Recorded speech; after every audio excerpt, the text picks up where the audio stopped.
Buenos días, Raúl, ¿cómo estás? Hola César, buenos días. Antes de todo, quería ofrecer de parte tuya y de parte mía disculpas a la señorita Marisa Sánchez.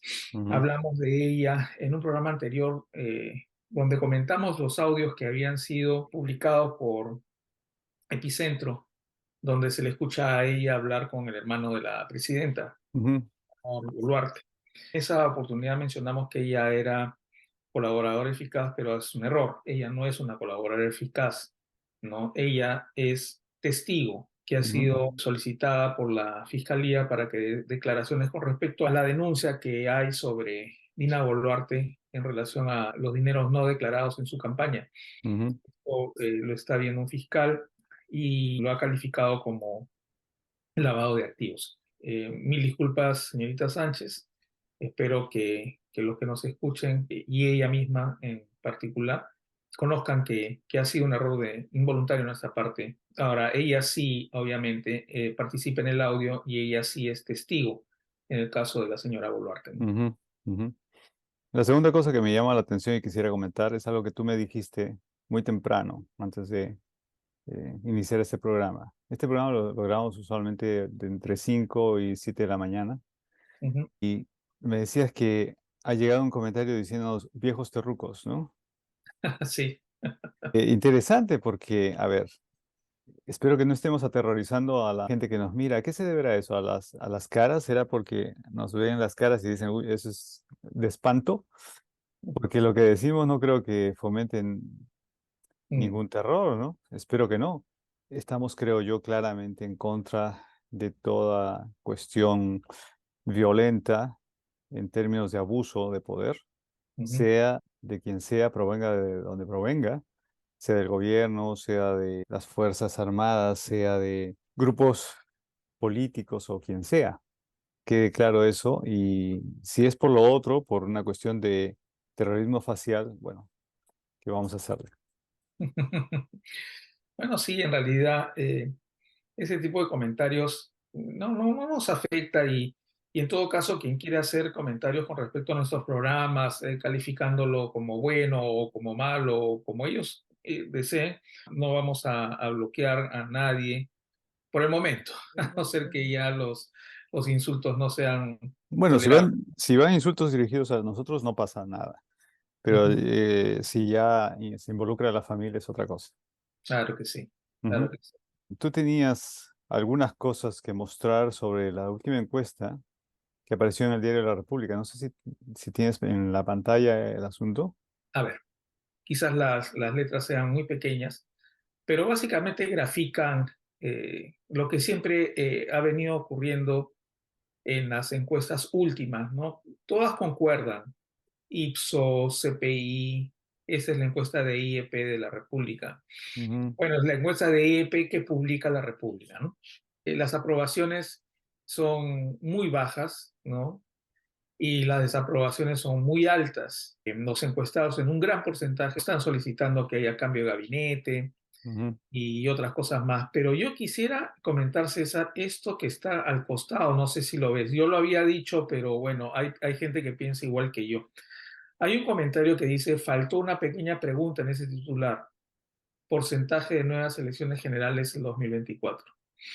Podría resultar ya una utopía hablar de eso, pero siempre está ahí. Y es más, escuché a Juan de la Puente entrevistado por Javier Torres, que mencionaba que probablemente el Congreso, perdón, esté haciendo todas esas tropelías en las modificaciones de la Constitución, de algunas leyes, que obviamente van a su favor, quizás con la intención de que Dina Boluarte ya no le sea indispensable. Ujú, Y una vez que tengan todo ese poder ya que podría ya ser patente en la siguiente legislatura, que es en marzo del próximo año, en realidad ya no necesitarían a Dina Boluarte, se podrían adelantar las elecciones generales. Ellos ya podrían tener un poco más de seguridad de ingresar de nuevo al Congreso, de cambiar algunos su condición de congresistas, no por diputados, sino por senadores o alguna de ellas en general, y también puedan tener posibilidades de acceder al Poder Ejecutivo. Es una observación que me parece muy pertinente que hizo Juan de la Puente con respecto a lo que puede estar haciendo el Congreso, porque están avanzando en forma bien rápida. El tema pendiente sería el de la Junta Nacional de Justicia.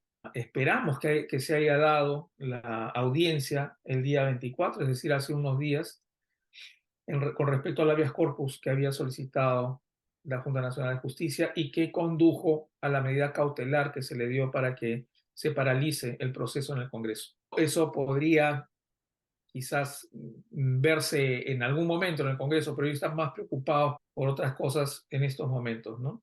Sí, bueno, acá en la misma República salió una entrevista muy interesante a Carmen McEvoy, Así. donde dice que el Estado, y creo que expresa el sentir de la mayoría de nosotros, ¿no? El Ajá. Estado se está manejando como una chácara privada. Así está acá en Sí, esta sí, sí, fotografía y eso. y vale la pena, creo, leer esa entrevista. Si me permites a mí también, me gustaría compartir una pantalla. Algo que ya habíamos la semana pasada comentado es la encuesta del CPI, pero no habíamos desglosado mucho o casi nada. Nos habíamos concentrado en la intención de voto para presidentes, al cual lo veremos dentro de un rato. Para complementar lo que tú estás diciendo, porque esto es hace unos días, la palabra con la que el encuestado describe la política nacional. La primera cosa que se le viene a la cabeza a la gente es la corrupción. La segunda cosa es la deficiencia en el ejercicio de la administración del poder. Es interesante para mí cómo la costa y la Sierra Norte tienen un alto porcentaje de gente que opina que la corrupción y la deficiencia son los principales problemas, y las mujeres más que los hombres en el caso de la corrupción. ¿No? Convendría después investigar un poco más por qué los hombres somos un poquito más laxos en el asunto. Si sumamos las tres primeras cosas, tenemos un altísimo porcentaje de gente que está viendo al gobierno no solamente como corrupto, sino como deficiente e incapaz. Yo quisiera comentar el tema sobre los hombres y las mujeres. Sí.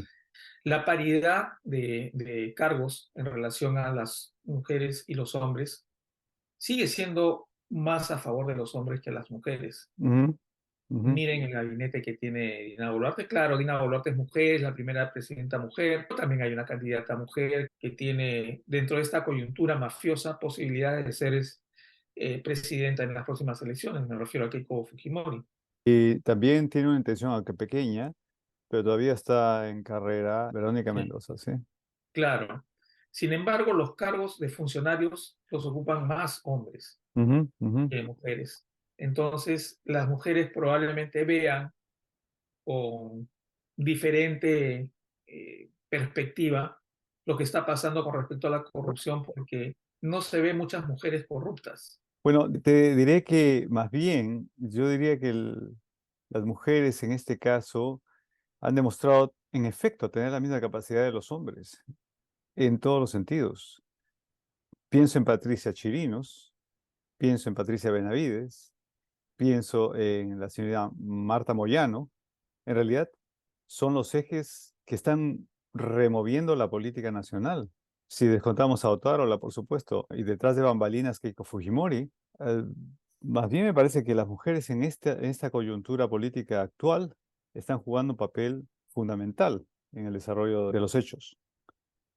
Claro, lo que tú dices es verdad, pero en relación a los cargos públicos, por ejemplo, a los alcaldes, a los Ah, claro, claro, gobernadores, claro. los que son designados directamente por el gobierno, son generalmente hombres. Ujú. Entonces, la oportunidad de la mujer en relación al hombre para ocupar cargos públicos en todo el aparato del Estado sigue siendo menor. Si bien es cierto, en la política congresal hay mujeres que se están destacando por las características que tú has comentado, muy fuertemente, ¿no? Patricia Chirinos, Marta Moyano, Patricia Juárez, María del Carmen Alba, etcétera. Pero son las que ya están ahí. Los que están, los cargos distribuidos en el otro ámbito del Estado son mayoritariamente para hombres. Incluso el congresista Muñante quería y quiere aún, probablemente lo logre, no lo sé. Eso depende de las prebendas que hayan entre ellos, anular el tema de la paridad en Ujú. las listas parlamentarias, quizás sea un aspecto, ¿no? Siempre hay muchas aristas que podrían explicar esto. Probablemente una analista más informada al respecto y más documentado al respecto podría tener una opinión un poco más sólida que la que estoy dando, ¿no? Pero esa es Ujú. mi opinión, ¿no? Ujú. Ahora, es interesante esto de acá también, la fiscalización. ¿Fiscaliza o no de alguna manera la autoridad elegida? Sí fiscaliza el 23,9%, no fiscaliza el 72,7%. Esto implica que nosotros como ciudadanos entendemos que nuestro deber es la votación y luego de la votación nos desentendemos hasta la siguiente votación. La noción de ciudadanía preocupada por el desarrollo político y por la actitud y la conducta de sus autoridades es muy pobre. Y eso tiene que ver, supongo yo, con las prioridades del día a día. No hay una conciencia de que la democracia la hacen todos, la hacemos todos. No hay una conciencia de que si uno quiere la libertad o la justicia, es un trabajo duro del día a día, algo en lo cual tiene que verse implicado día tras día. Ujú. Eh, y asumirlo eso como, bueno, como quien va al trabajo, a marcar su tarjeta, ¿no? De lo contrario, estamos a merced no solamente de los improvisados, sino precisamente de la gente corrupta.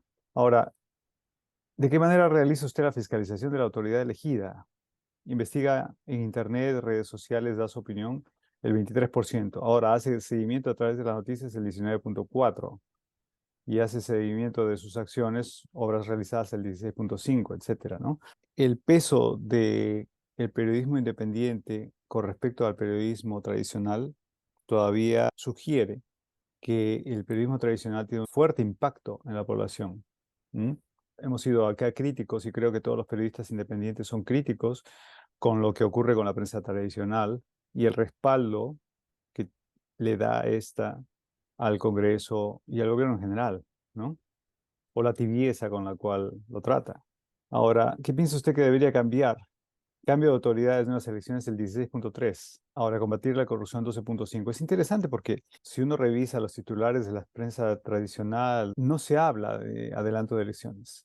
Ya se da por sentado que esto va hasta el 2026. Entonces, si la prensa que bombardea día tras día con su información a la mayor parte de pobladores peruanos, ya da por sentado el asunto de las elecciones, lo da simplemente por rechazado, por olvidado. Eso también impacta en la población. Es decir, no anima a nada, más bien desanima a cualquier tipo de reacción contra el gobierno, cualquier tipo de protesta. ¿Qué debería cambiar para que mejore la política peruana? Las organizaciones políticas no deben permitir candidatos con antecedentes de ningún tipo, pero igual es mayor control a las autoridades, la fiscalización, ¿no? Y acá es donde viene la importancia de las PASO. Tú lo has explicado bien en el programa anterior, pero hay que insistir en que las PASO es un adelanto en el proceso de mejora del sistema democrático. ¿Por qué?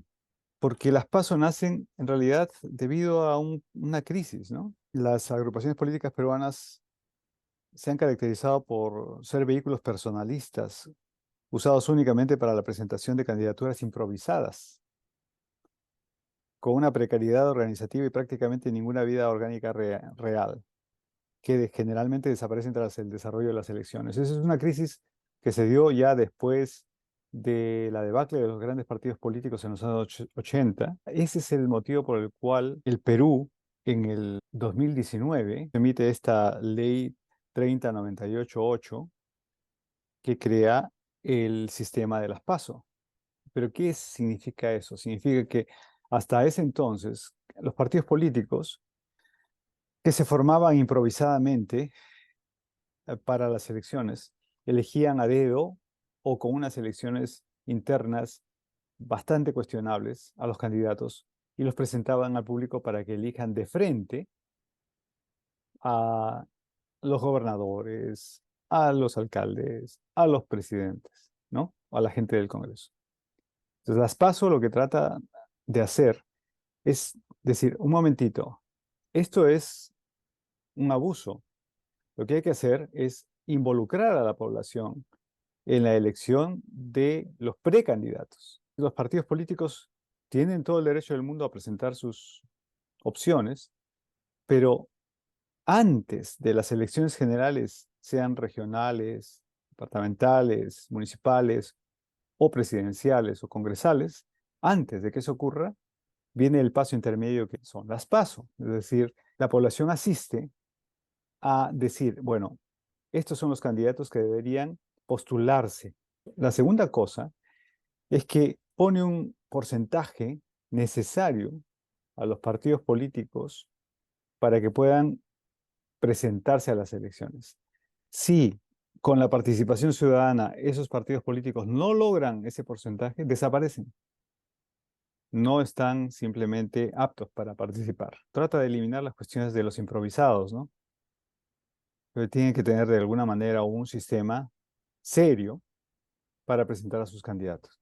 Hace una criba o cierne a los candidatos de tal manera que los que quedan para presentarse ya definitivamente a las elecciones generales son por lo menos conocidos por los electores. Eso es lo que trata de eliminar este Congreso, sin haber sido probado en realidad, porque debido a la pandemia y luego a excusas X, no se pusieron jamás en efecto las PASO. Otra vez, insisto, creo que tú y yo estamos de acuerdo en la importancia que este sistema tiene para mejorar nuestra democracia, para no estar a merced de no solamente los improvisados, sino de aquellos que teniendo la ambición de conseguir una curul o aspirar a un puesto alto en los gobiernos, inmediatamente forma partidos políticos con dineros a veces mal habidos. El caso de Cerrón es un ejemplo. La participación de Pedro Castillo es el resultado de la ausencia de un sistema de filtro, como las PASO. Ahora, volviendo a este tema, tú estabas deprimido, diciendo, pero ¿cómo López Aliaga? Perdóname que lo mencione así, pero tan simpático de nuestra niñez, porque era un personaje simpaticón, inocentón, y yo creo que eso le ha hecho mucho daño a Porky y mucho bien a Rafael López Aliaga, ¿no? Pero en fin, volviendo al asunto este, sí, hay un 3,2% de gente que votaría por Rafael López Aliaga, un 2,7 por Keiko, un 2,6 por Hernando, un 2,4 por Vizcarra, un 1,9 por Castillo, pero nuestra esperanza está en este porcentaje. No votaría por ninguno, por nadie, un 15,5% y no precisa un 59,1%.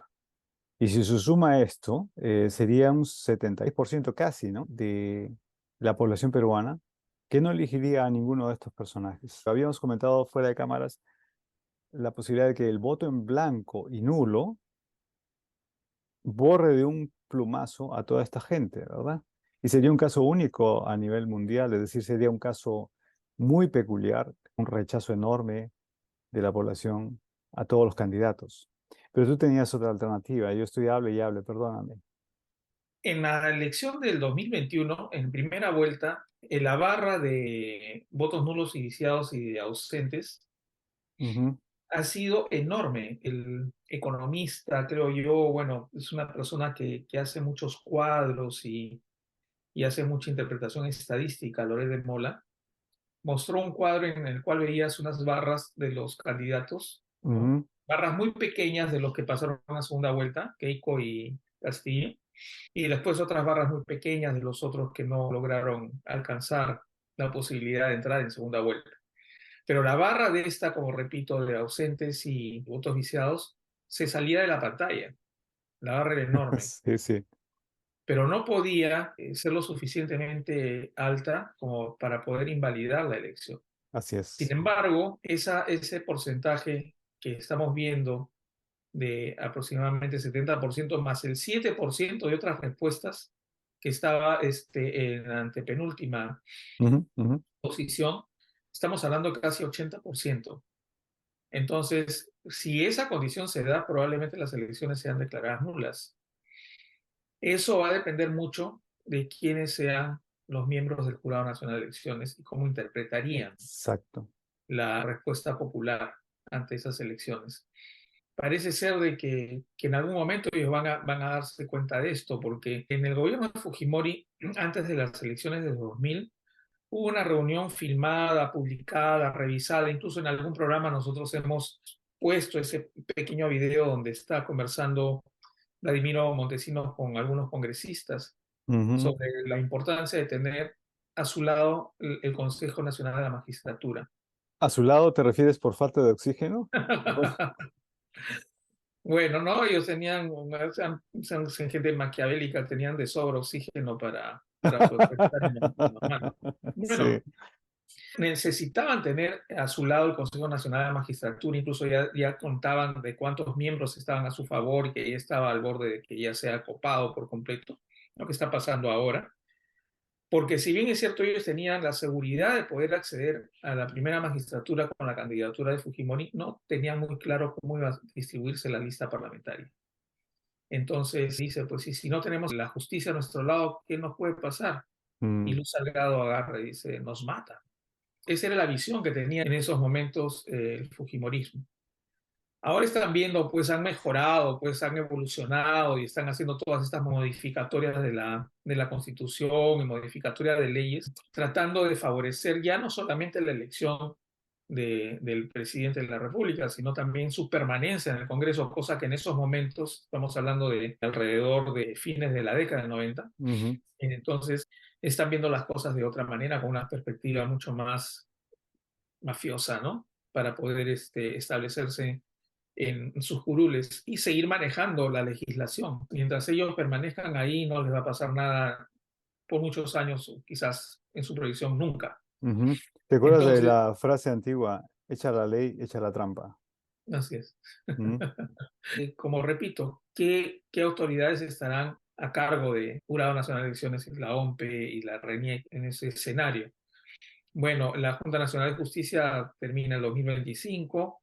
A ujú, fines del próximo año, el magistrado Salas Arenas ya concluye su permanencia en el Jurado Nacional de Elecciones y otro lo tendrá que reemplazar. Va a tener que ser otro juez supremo, porque ujú. ese es el cargo que debe ocupar el presidente del Jurado Nacional de Elecciones, otro juez supremo.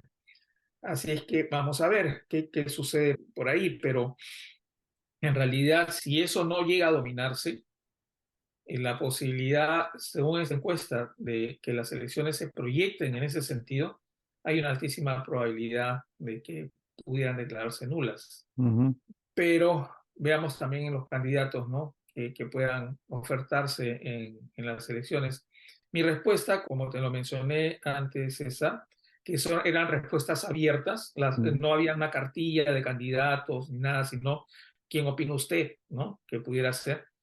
Mi respuesta hubiera sido quizás dentro de ese 7%, otras respuestas, ¿no? ujú, Que era esperar a una persona que pueda tener capacidad de gobierno y no pertenezca a ningún partido representado en el Congreso, ni ningún vínculo con ningún partido o persona que esté representada en el Congreso, excepto algunas excepciones que son muy escasas, ¿no? Las únicas que se me ocurren a mí son Flor Pablo y Susel Paredes. ujú. No encuentro otros personajes ahí que merezcan el respeto por su condición de políticos. De alguna forma esto implica otra vez la esperanza en un outsider, ¿no? Y estemos otra vez en manos de alguien sin saber exactamente qué puede hacer.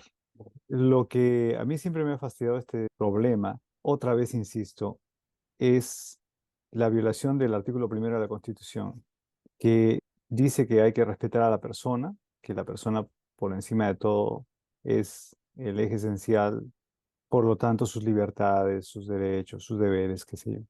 Al mismo tiempo, se obliga al ciudadano a votar, ¿no? Esta votación obligatoria causa muchos problemas, creo yo.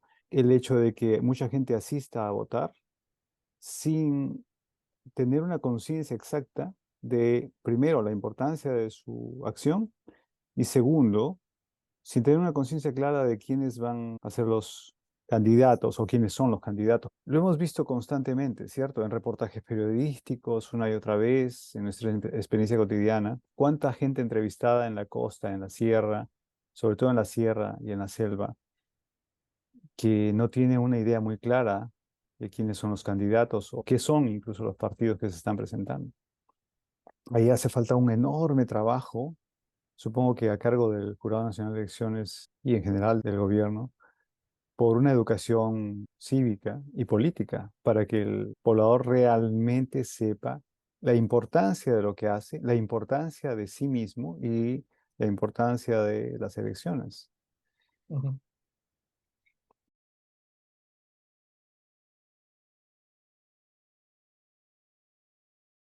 Quería comentar esto que ha sucedido con el fiscal Rafael Vela. Y era una noticia esperada, ¿no? Que lo iban a sancionar, que presente los argumentos que presente igualito Fernández Gerí lo iba a suspender. Lo han suspendido por 8 meses, sin sueldo y sin posibilidades de hacer ninguna otra actividad. Es una sanción muy drástica por haber emitido su opinión, que básicamente la opinión sobre algún hecho en especial está respaldada por la Constitución y las leyes, Así ¿no? Es es. libertad de expresión, pero se ha considerado que ha cometido una falta grave por algo que ocurrió hace unos años y se acabó, ¿no? Fuera y no hay nada más que decir. Sin embargo, esto es importante tomarlo en cuenta. El fiscal superior Rafael Vela presentó una demanda de amparo contra la Autoridad Nacional de Control del Ministerio Público a cargo del fiscal Juan Fernández Gerí ante el Poder Judicial para anular la sanción de suspensión de 8 meses y 15 días que se impuso. Ujú. Vamos a ver qué sucede. Si es que esta solicitud de desestimación de la sanción de Fernández Gerí es amparada por el Poder Judicial, eso sería una excelente noticia, ¿no? Y sería, bueno, un golpe importante contra el copamiento que está haciendo dentro de su fiscalía la fiscal de la Nación, Patricia Benavides. Si es que esto no sucede, bueno, tiene otros niveles de amparos que pudiera solicitar acá dentro del país o a través de la Corte Interamericana de Derechos Humanos. Quizás hubiera sido estratégicamente más adecuado para él que hubiera conducido su demanda antes de que esto se ejecute, Mm, de manera tal de que hubiera aparecido una situación similar a la que ha sucedido con la Junta Nacional de Justicia, en el cual se suspende cualquier procedimiento o proceso en su contra. Bueno, él tomó esta decisión probablemente pensando que sus argumentos iban a ser lo suficientemente sólidos como para que no fuera tan obscena la sanción, claro. pero Fernández Gerí igual tuvo la decisión de suspenderlo en el cargo. Vamos a ver qué pasa. Yo pienso de que lo van a amparar, porque si nosotros comparamos lo que es la Fiscalía de la Nación actualmente y lo que es el Poder Judicial, más corrupción hay en la Fiscalía actualmente. Ah, sí. Eso no significa que el Poder Judicial no tenga corrupción, como por ejemplo esta jueza provisional que le ha dado el amparo a Patricia Benavides. Ese asunto es completamente turbio. Eso pasa en el Poder Judicial también. Pero esperemos que las muestras de independencia sean patentes en esta oportunidad, igual como lo que ha pasado con la Junta Nacional de Justicia. Tiene que haber ahí detrás coraje, ¿no? Estaba pensando ayer en la palabra machismo y cómo la palabra machismo designa más bien un tipo de gente que por encima de cualquier otra cosa hace prevalecer su fuerza bruta. A veces en el Perú decimos ya sé macho como sinónimo de sé valiente, Ajá. pero eso no tiene nada que ver con el machismo. Ser valiente implica otra cosa y puede ser una mujer o un hombre, por supuesto. Y Ujú, es lo que más se requiere en estos momentos, creo yo. Cierta valentía de no solamente autoridades, sino abogados que no están precisamente en los puestos más altos, de fiscales que no están precisamente en los puestos más altos, y ujú. que en grupo pueden frenar o por lo menos retrasar toda esta barbarie que nace todo de la Fiscalía de la Nación, ¿no? Bueno, el fiscal Vela va a lucharla y me parece bien. Y si nosotros esperamos que el juzgado actúe de acuerdo a ley, lo van a amparar, porque es un escándalo lo que están haciendo con él. Mm. Primero, la fiscal Patricia Benavides asigna a un fiscal sancionador que en 24 horas decide eso, suspender al fiscal Vela sin goce de haber y sin posibilidad de hacer alguna otra actividad. En menos de 24 horas lo hace. Ahora, Eh, por favor, Raúl, recuérdanos por qué. ¿Cuál es el argumento? Bueno, el fiscal Vela hace algunos años hizo alguna crítica con respecto a la fiscalía en relación a lo que estaba sucediendo con algunos aspectos, incluso en alguna oportunidad mencionó que la fiscal Patricia Benavides no debió estar en ningún momento en el proceso de recepción y de documentación de la venida de Alejandro Toledo al país. Ujú. Debía haber ese caso, básicamente era la fiscalía a cargo del fiscal Rafael Vela. No tuvo por qué estar ahí Patricia Benavides. Entonces, en ese sentido lo están sancionando. Han dicho que esto es una falta grave. Bueno, a diferencia de lo que está pasando con la Junta Nacional de Justicia, en algunos órganos autónomos existen toda una serie de motivaciones que puedan tipificar faltas graves. Pero Ujú. es tan escandaloso esto que si acude a un juzgado que se comporte de acuerdo a la ley, lo van a amparar. Lo van a parar y van a tener que suspender su sanción y continuar con sus actividades al frente de la fiscalía que está viendo el caso Odebrecht, que es tan sensible para el país, ¿no? Y Yo para creo, algunos políticos obviamente involucrados. por supuesto. Y eso prueba de que la política es una cosa tan seria que no se puede dejar solo en manos de los políticos.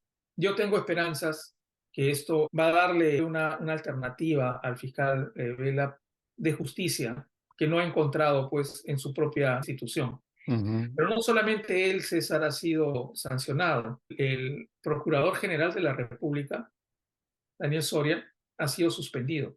¿Qué es lo que hizo? Este procurador comenzó a investigar esto. Dice, la suspensión de Soria, además de coincidir con la del fiscal Rafael Vela, tiene lugar luego de que la Procuraduría Pública Especializada en Delitos de Corrupción solicitó al Ministerio de Economía y Finanzas información respecto a la asignación de 20 millones del distrito de Nanchor, cuyo alcalde se reunió previamente con Nicolás Boluarte. Esta es la motivación de lo que ha sucedido con el Procurador Procurador. General de la República. ¿Quiénes han respaldado esta suspensión? El viceministro de Derechos Humanos, el viceministro de Justicia y el jefe de la Oficina General de Administración, todos del gobierno central. Y ellos han tomado en cuenta en su argumentación los mismos hechos que condujeron al premier Torres de hacer lo mismo en el gobierno de Castillo. Ujú. El procurador comenzó a investigar el gobierno de Castillo y le resultaba incómodo. Entonces lo sacaron porque no había reunido dentro de sus acreditaciones la capacidad para ostentar el cargo. Entonces, no ha variado nada la solicitud actual en relación a lo que hizo el ministro Torres en ese momento. Hay que recordar para qué está el Procurador de la República. El Procurador de la República en realidad está en defensa del Estado, no Ujú. del gobierno. Exacto. Y lo que está haciendo acá el procurador, o lo que ha tratado de hacer el procurador, es precisamente cumplir con su función. Algo que está reclamando el procurador Soria es que la Procuraduría General de la República se convierta en un organismo autónomo Ujú. y no dependa del Poder Ejecutivo como está pasando ahora. No dejo de hacer énfasis en esta situación. Tarde o temprano, los lazos con la presidenta van a establecerse claramente. Nicolás Boluarte no es un funcionario público. Entonces, que ocurran estas cosas en relación a toda esta asignación de dinero y de otras autoridades que se les ha obligado también a que aporten dinero al nuevo partido político que está organizando Nicolás Boluarte, y que estas autoridades que han aportado a este partido hayan sido nombradas por el gobierno, por Dina Boluarte, con resolución en su firma, pues hay un vínculo evidente. Entonces, esto definitivamente pues tiene una relación completamente obvia. Pasa esto con el fiscal Rafael Vela y pasa esto con el Procurador General de la República. Como tú bien dices, César, él defiende los intereses del Estado y no los intereses del gobierno. De esta manera, él solicita que esa condición debería hacer que la Procuraduría General de la República sea un ente autónomo, como es el Tribunal Constitucional, como es la Fiscalía de la Nación, como es la Junta Nacional de Justicia, como es la OMP, el Jurado Nacional de Elecciones, etcétera. Entonces son entes autónomos que no deberían ser intervenidos por el poder político a Así través del es. gobierno de turno o de los que estén al frente de algunas comisiones del Congreso.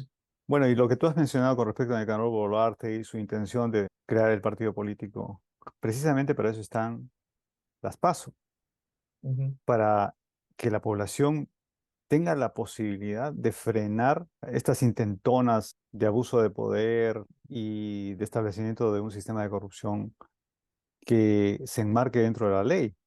Porque una cosa otra vez hay que insistir, este gobierno, este Congreso se está aprovechando de la ley para usarla a su favor, ¿no? ujú. Ese es el problema, el gran problema, porque de alguna forma esa manera de trabajar desarma a mucha gente, puesto que no se está saliendo de los márgenes de la ley. ¿Hay esperanza? Yo creo que sí hay esperanza. El lunes 27 de noviembre, los representantes de los movimientos regionales llegarán a Lima para exigirle a la fujimorista Marta Moyano, y bueno, supongo que al Congreso en general, que puedan participar de la sesión de la Comisión de Constitución. ¿Por qué? Porque hay que recordar que la congresista Marta Moyano, aparte de ser una de las impulsoras de la desaparición o de la intentona de la desaparición de la ley que permitiría funcionar, porque hasta la fecha no se ha puesto plenamente en efecto a las PASO, también es promotora de que los movimientos regionales deben dar paso o deben retroceder o deben estar en las sombras frente a los gobiernos de la costa, finalmente, ¿no? Lima y los grandes grupos políticos de la costa. Entonces, claro, los movimientos regionales con justa razón dicen, pero ¿cómo? Nosotros somos una gran parte de la población peruana. ¿Cómo es posible que se nos deje así? Es decir, que solamente por los intríngulis de estas tejimanejes políticos ya no importamos en las regiones, ya no importamos en las provincias. Los caseríos más lejanos no existen para la política. Bueno, ese es el motivo por el cual estos movimientos regionales van a llegar a Lima. Esa es para mí una buena medida, es una necesaria actitud de la gente que se movilice, que proteste. Y van a haber otras protestas al respecto también en diciembre. Eso también nos debe alentar un poco porque no podemos estar indiferentes a todo lo que está ocurriendo, ¿no? Claro que sí, pero ¿cuál es la justificación que está dando el Congreso, bueno, la Comisión de Constitución, para eliminar a los movimientos regionales en participar en elecciones, para fortalecer a los partidos políticos de alcance nacional? Claro, Es el argumento, ¿no? O pero sea, para fortalecerse ellos, ¿no? exacto.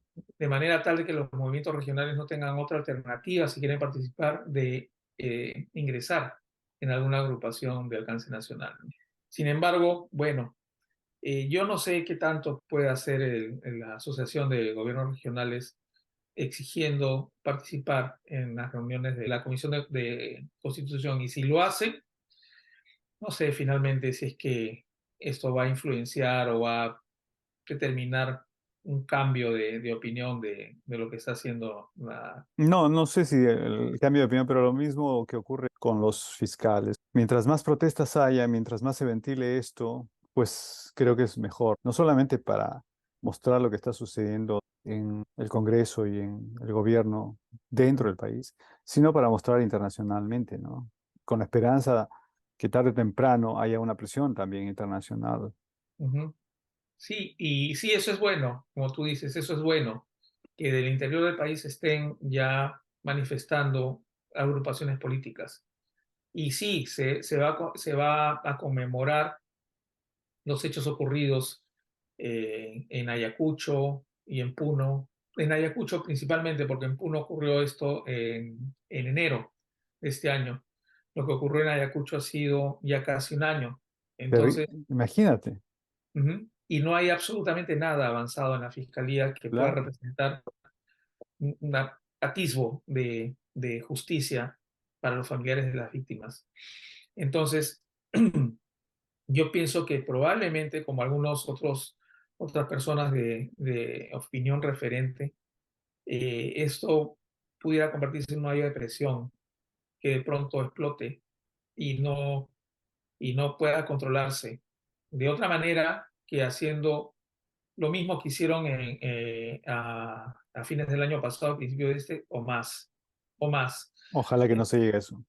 Ojalá que no se llegue a eso, pero yo pienso que las tropelías que está haciendo el Congreso y el sometimiento inmoral que está teniendo el Ejecutivo y el comportamiento de la Fiscalía de la Nación, que es parte importante para el resarcimiento de los familiares de las víctimas, está acumulando un descontento que en algún momento puede estallar y pudiera ser una cosa muy preocupante para el país. Y más lo que viene, el fenómeno del niño, Eso. que va a golpear de manera, por lo menos de manera moderada, pero para un país como el nuestro, de manera moderada ya es un desastre, ¿no?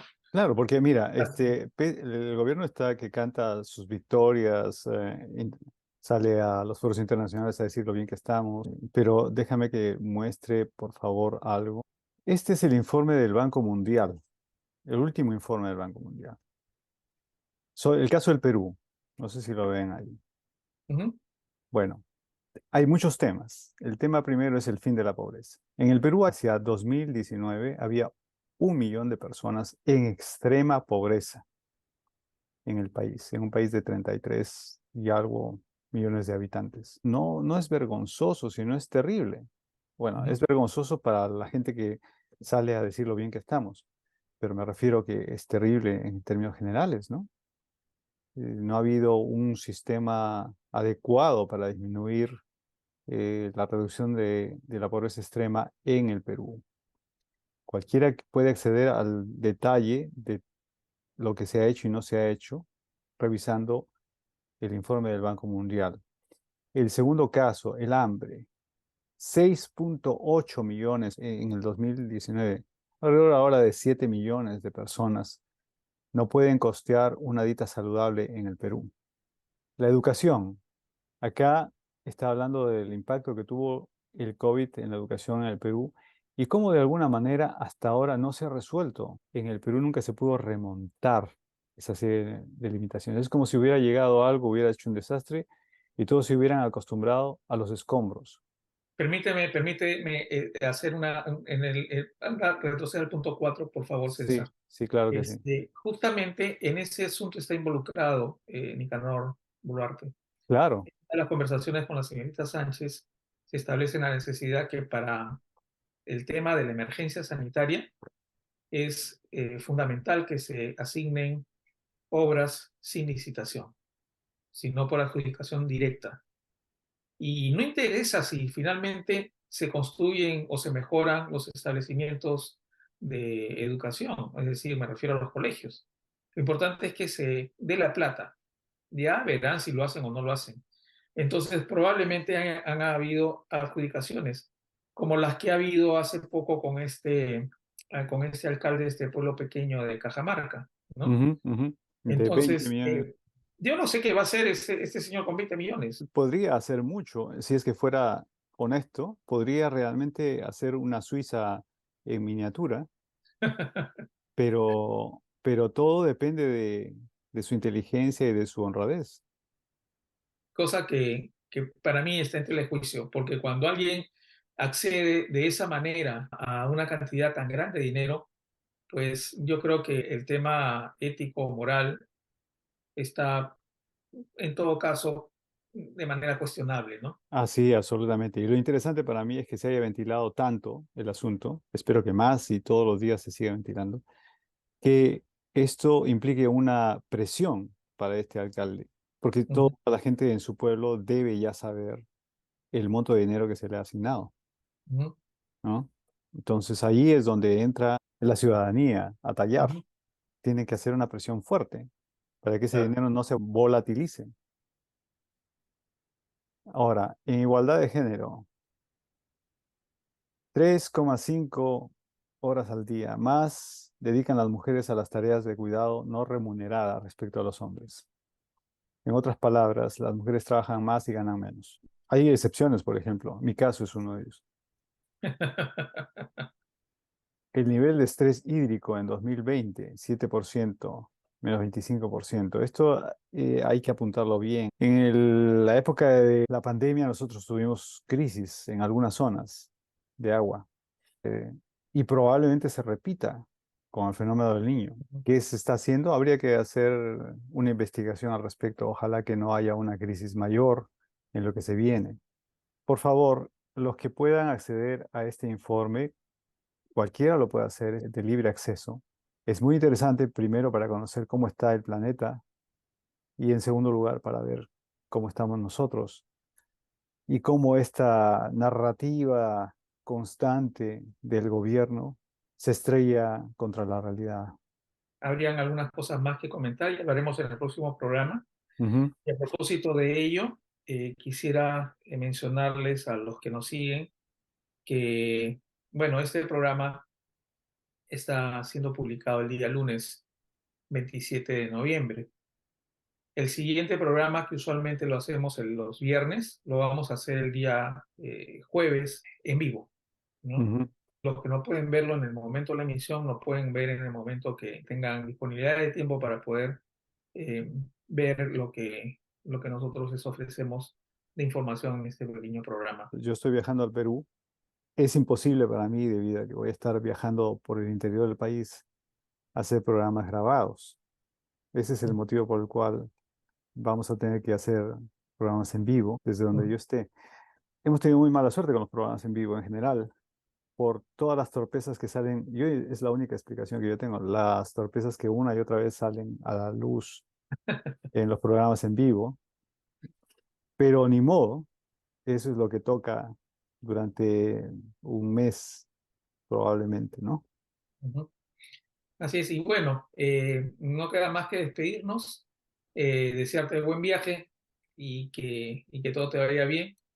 Mantenemos la comunicación de manera permanente entre los dos y con los que nos siguen. Lo vamos a hacer también 2 veces por semana. En esta próxima semana va a ser lunes y jueves, la siguiente ya le vamos a anunciar, probablemente lo haremos lunes y viernes, pero en todo caso eso lo vamos a comunicar con el debido tiempo de anticipación. Ujú, ujú. Estoy bastante contento, primero porque todo este tiempo hemos estado hablando desde lejos con respecto al país. Ujú. Ahora, por lo menos, vamos a tener una perspectiva un poco más cercana de lo que está pasando allá. Claro que sí, César. Bueno, entonces no queda más que despedirnos y agradecer la atención de los que nos siguen y desearte de nuevo, César, buen viaje. Gracias, hombre. Un abrazo inmenso a todos, a ti, Raúl, siempre un abrazote. Ok, nos vemos, César. Chao, chao.